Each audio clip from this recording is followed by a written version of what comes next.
एक गांव में दो बहनें रहा करती थीं, मोनी और सोनी।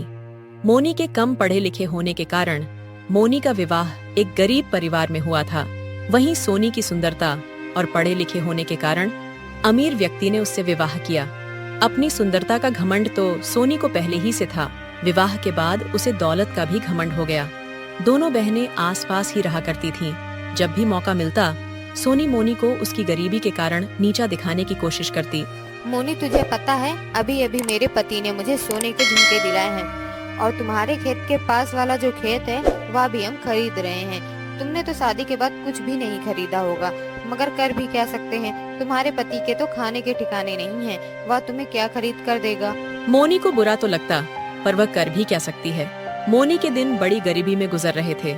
2 वक्त की रोटी भी बड़ी मुश्किल से जुटा पाती थी। कई बार सोनी से मदद की गुहार भी की। अरे सोनी बहन, आज मेरे घर पर खाने के लिए कुछ भी नहीं है। ऐसे में मेरे पति जमींदार के घर पर गए हैं, मगर जमींदार ने पैसे देने से इनकार कर दिया। तो सोनी बहन, आज तुम थोड़े पैसे की मदद कर दो। फसल बिकते ही हम तुम्हारे पैसे लौटा देंगे। अरे बहन, तू आज पैसे मांगने आई है। अगर तू कल पैसे मांगने आती तो मैं तुझे थोड़े बहुत पैसे दे भी देती। मैंने तुझे बताया था ना, तुम्हारे खेत के पास वाला जो खेत है हम खरीद रहे हैं। तो आज सुबह मेरे घर में जितने भी पैसे थे सभी लेकर चले गए। घर में आज पैसे नहीं हैं। किंतु सोनी ने कभी उसकी कोई मदद नहीं की। एक दिन मोनी ने सोचा, सोनी ने भी पैसे देने से मना कर दिया। अब मैं क्या करूं? एक काम करती हूँ, मैं मेरे बड़े भैया के घर जाकर उनसे पैसे मांगती हूँ। वह मुझे पैसे देने से मना नहीं करेंगे। आगे बढ़ने पर उसे एक बूढ़े बाबा दिखाई पड़े। अरे बाबा, इतनी गर्मी में आप यह भारी मटका लेकर कहाँ जा रहे हो? कहीं नहीं बेटा, बस ये पास वाले गांव में मेरा घर है, वहीं ये पानी का मटका लेकर जा रहा हूँ। अच्छा, मैं भी गांव की ओर जा रही हूँ। लाओ अपना यह मटका मुझे दे दो। नहीं बेटी नहीं, मैं इस मटके को ले जाऊंगा। तुम क्यों तकलीफ उठाती हो? अरे बाबा, मैं भी तो तुम्हारी बेटी जैसी हूँ। लाओ दे दो मुझे यह मटका। मोनी ने बाबा से मटका ले लिया। दोनों साथ साथ गांव पहुँचे। मोनी ने बूढ़े बाबा के घर तक वह मटका छोड़ दिया। ठीक है बाबा, अब मैं चलती हूँ। इतना कहकर मोनी वहाँ से चली जाती है और कुछ देर बाद अपने भाई के घर पहुँच जाती है, मगर उस समय उसका भाई घर पर नहीं था। अरे भाभी, भैया कहाँ पर हैं? वो अभी घर पर नहीं है। अरे मुझे भैया से जरूरी काम था। क्या काम है, मुझे कहो। अरे भाभी, मैं क्या बताऊं, अभी हमारे घर के हालात बहुत खराब हैं। हमारे पास 2 वक्त के खाने के भी पैसे नहीं हैं।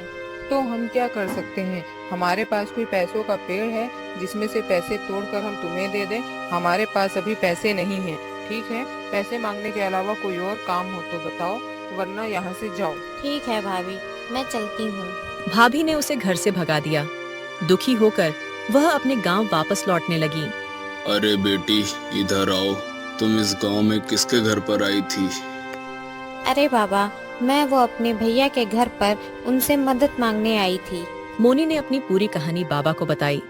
लो बेटी, तुम इन 3 घड़ों में से एक घड़ा ले लो।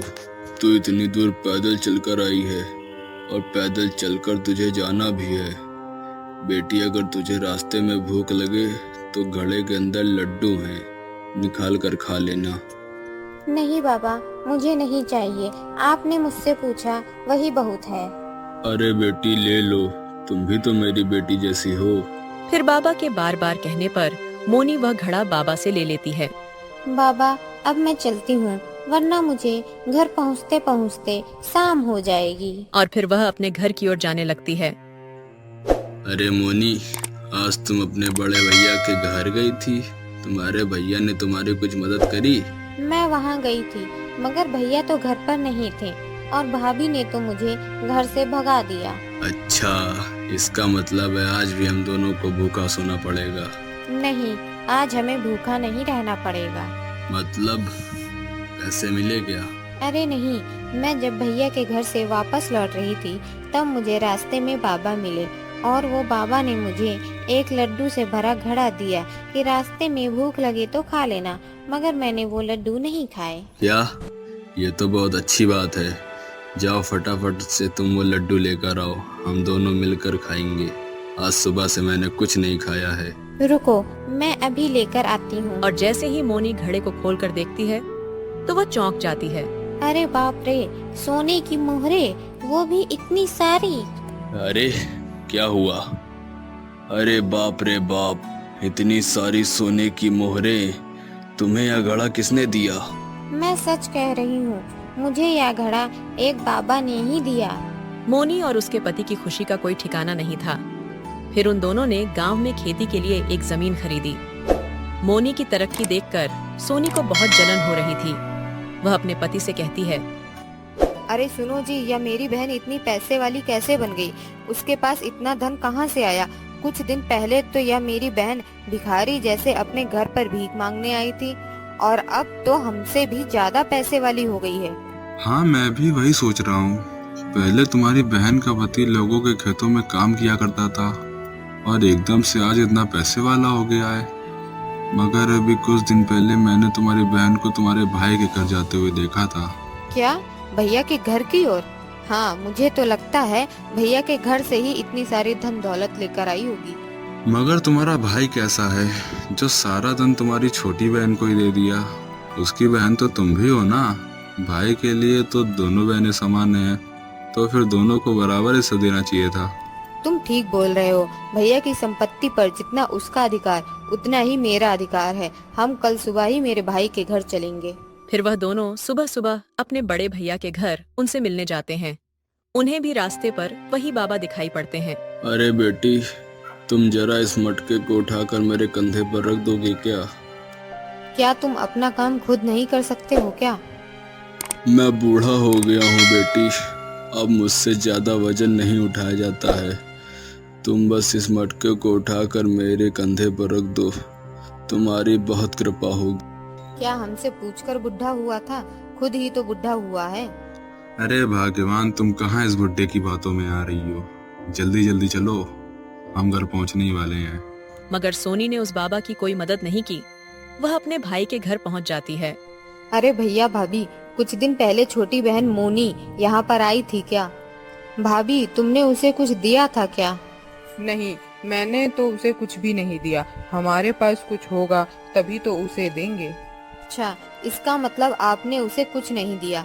ठीक है भैया, हम चलते हैं। अरे अभी तो तुम दोनों आए हो और इतनी जल्दी जा भी रहे हो? खाना खा के तो जाओ।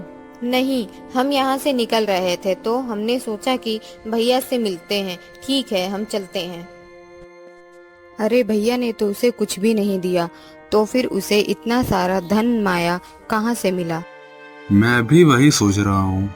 इतनी धूप में चलने के बाद मुझे बहुत जोर की प्यास लग रही है। तुम्हें भैया के घर पर प्यास नहीं लगी क्या?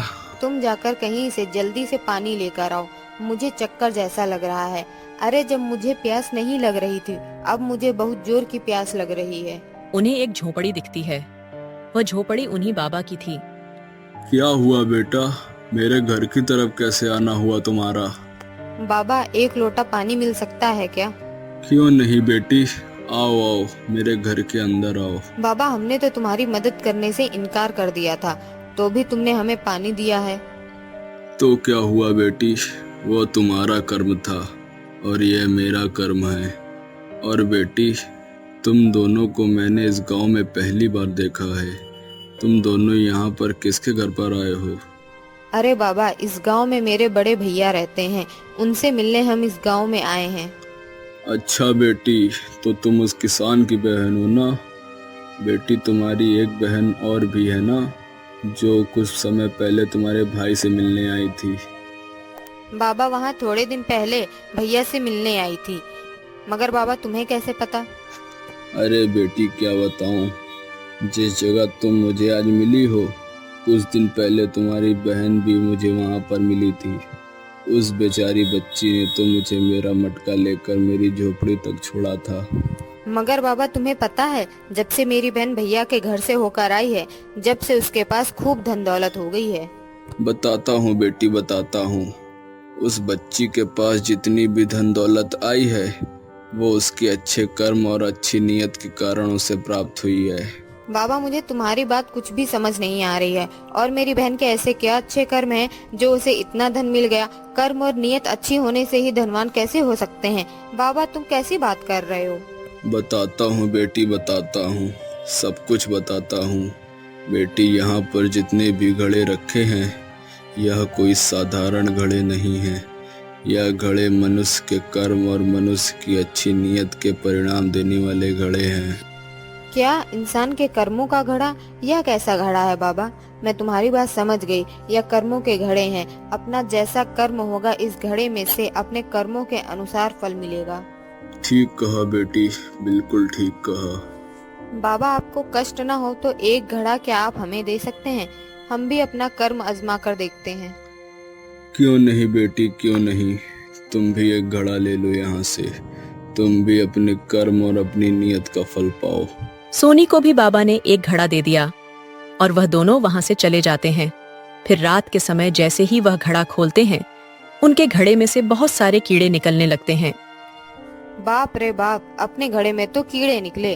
पर क्या ही गलत निकला है। हम लोग को जो भी मिला है बिल्कुल सही मिला है।